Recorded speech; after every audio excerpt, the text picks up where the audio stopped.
put your hands up. It's DJ Chapang and welcome back to my YouTube channel, Interpasok!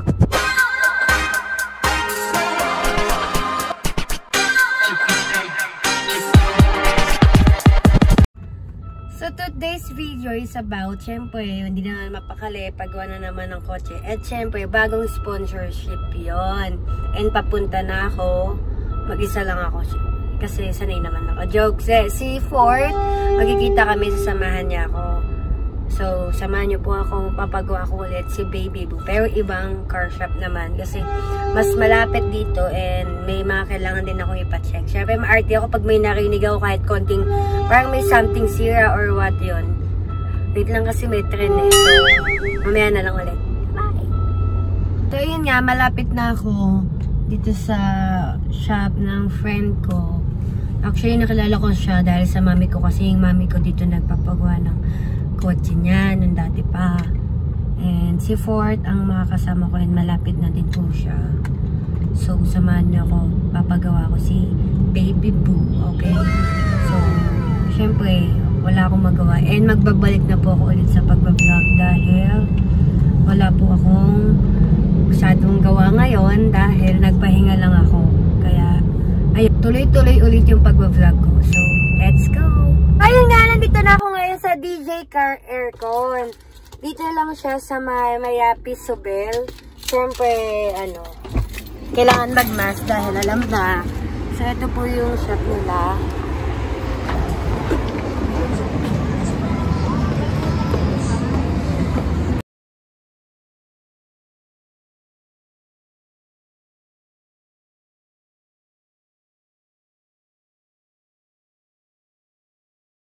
Siya sa may Subel, malapit sa Riles. So, di ba mga nagpupunta dyan ng mga Makati, madadaanan nyo po ito palagi. Ito yung hilerang madaming paggawaan ng kotse. Pero syempre, dito tayo sa Trusted. And bago lang po siya, maliit lang. Kasi mga pang isa, dalawang kotse lang ginagawa nila. Pero ito si Kuya Jason, yung may-ari, subok na to. Kasi lagi ako nagpapagawa sa kanya. And nag-offer nga siya na i-vlog ko daw. So, gagawa niya ako ng free na gagawin sa kotse. Pang i-vlog ko lang po siya. Para ma-promote din syempre yung shop niya. And di kayo dito tatagain. Basta okay kayong taong kausap at mababait kayo. And bibigyan niya po kayo ng discount.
Siyempre, papa-Jollibee muna kami ni anak. Di ba, nak? Para naman sila kuya ganahan kasi parang hindi ba sila kumakain eh. Hindi. Tanghali kasi, di ba? So, sige nak, bigay mo na yun. Jollibee is life. Thank you, Jollibee. Ba? So, yun nga, natapos na gawin yung kotse ko. Ang ginawa is, nilagyan siya ng oil. Transmission oil. So, nakita nyo naman, di ba yung montage? Transmission oil, tapos yung mga may tornilyo kasi dati na natanggal sa gulong ko dahil nag-running flat ako. So, pagkapalit ng gulong dati, yung tornilyong isa, yung sa loob, naputol. So, ang kailangan gawin is buksan, tapos talagang sirain yung pinaka-tornilyo sa loob para makuha, para mapalitan ng bago. So, natapos na din yun, nagawa na din yun. Tapos yung bumper ko sa likod, kasi ako, paano ba sabihin yung word na balasubas mag-drive? Tama ba yun? yung, di ba, yung drive ko talagang basta hindi ko alam, basta grabe kasi ako mag-drive. So, pag may humps, bigla akong babaksak. Ewan ko, siguro yung likod ko napagod na. Kaya medyo yung bumper niya, bumaksak din, nawala ata yung hook. Ngayon, okay na din. So, lahat ng mga gulong ko, pina-align ko kasi medyo umuuga-uga. Dahil nga sa pagdadrive ko na napakabilis, kala mo naman talaga nag-racing. Eh, dyan lang naman yung mga lakad-lakad ko. So, ngayon, hindi na nagde-delay kasing transmission ko kasi nga yung oil wala na talaga. Pinakita sa akin ni Kuya Jason yung oil, talagang wala na. So guys, kung gusto nyo po magpagawa ng kotse, napakamura, napakagaling, punta lang kayo dito sa Sobel. Sa may Riles siya pag galing kayo ng Vitucos, dire-diretso lang kayo ng Sobel. Pagtawid nyo ng Riles, makikita nyo yung DJ Car Aircon. So ayan, nakita nyo naman sa montage yung address nila. Basta makikita nyo na lang din yung pangalan ng DJ Car Aircon. Yan, Car Aircon Repair Service. Hanapin nyo lang si Kuya Jason. Medyo maliit na medyo chubby konti. At may asawa. Hindi, basta ano lang siya. Tabi-tabi kasi tong car shop na to. Hanapin nyo yung DJ Car Aircon. Doon kayo magpagawa. Ano yan, 100% na legit and maayos sila. Kasi mahirap na magtiwala kung kani-kaninong car shop, diba? Yung iba dyan, nananaga. Yung iba dyan, nag-ayos, pero may mga sira pa. Doon tayo sa sure na, syempre, diba, delikado, bigla ka man sisiraan, lalo na pag gabi. Ako pa naman, ang gig ko, gabi lagi. So, natatakot akong masiraan. Kaya ako, lagi kong minimake sure na yung kotse ko is maayos. And hindi ako masiraan kasi natatakot talaga ako. Ngayon, mag-isa na lang ako palagi. Bawal na ako magkasama dahil sa work ko.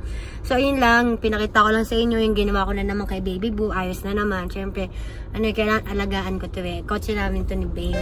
So, yun. Magpapaalam na ako kay Kuya and magti-thank you na ako. Bye-bye. Ayan, magpapaalam na ako sa kanila and magti-thank you pa rin ako yan. Pakita mo na yung may-ari. Ito.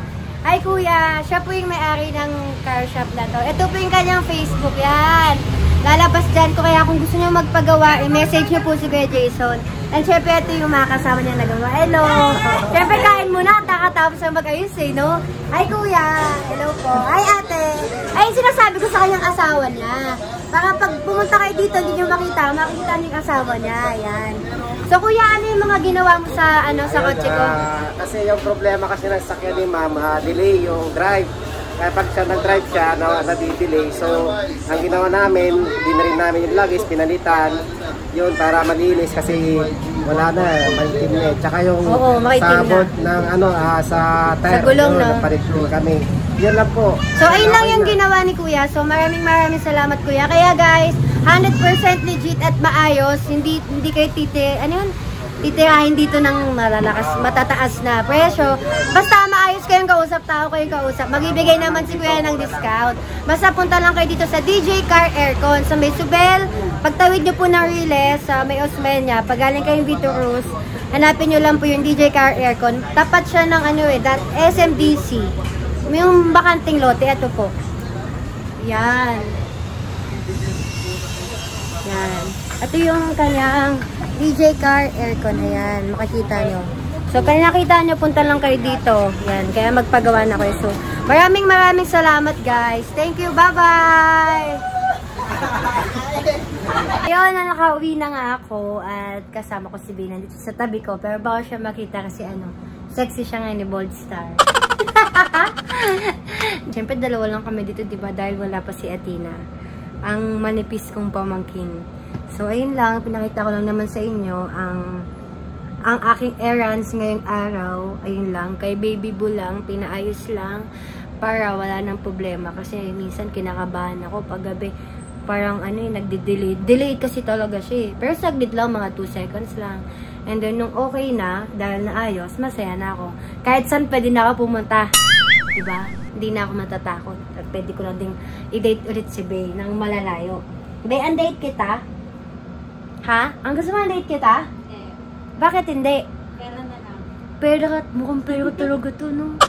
Iya mo, mag-vlog na ako ulit para may pera na tayo, ha? Ang gusto mong pera? Bibili kami ng, gamit sa bahay. Iba na talaga ako, hindi na ako yung yung shopping, wala na. Pero gamit na sa bahay yung mga iniisip ko, ang lagi ko tinicheck gamit na sa bahay. Kasi nahawa na ako kay Bay. Pero, investment kasi yun pangganda ng bahay. Ang sarap kaya sa feeling pag uwi ka ng bahay, tapos maayos yung bahay mo. Tapos, maganda, malinis, ganun. Eh, ako naman lagi naglinis dito. Kaya, wala lang. Ayun lang. Nagawa ko na yung kailangan kong gawin. Ang gagawin ko naman ngayon is bay time. Bay time na tayo. Tama. Oh, di ba? Nagsalita yung kamay niya. Ang hawak niya. Ang miss mo ba ako? Ang sagit lang naman ako nawala eh. Ang miss mo pa din ako? Bakit po? Ka na. Love ka talaga sa akin. Ano?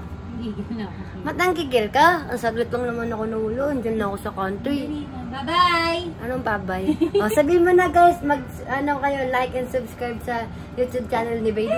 Gawin mo lang. Sabihin mo lang. So, nga, tapusin ko na 3, 2, 1. Don't forget to like and subscribe!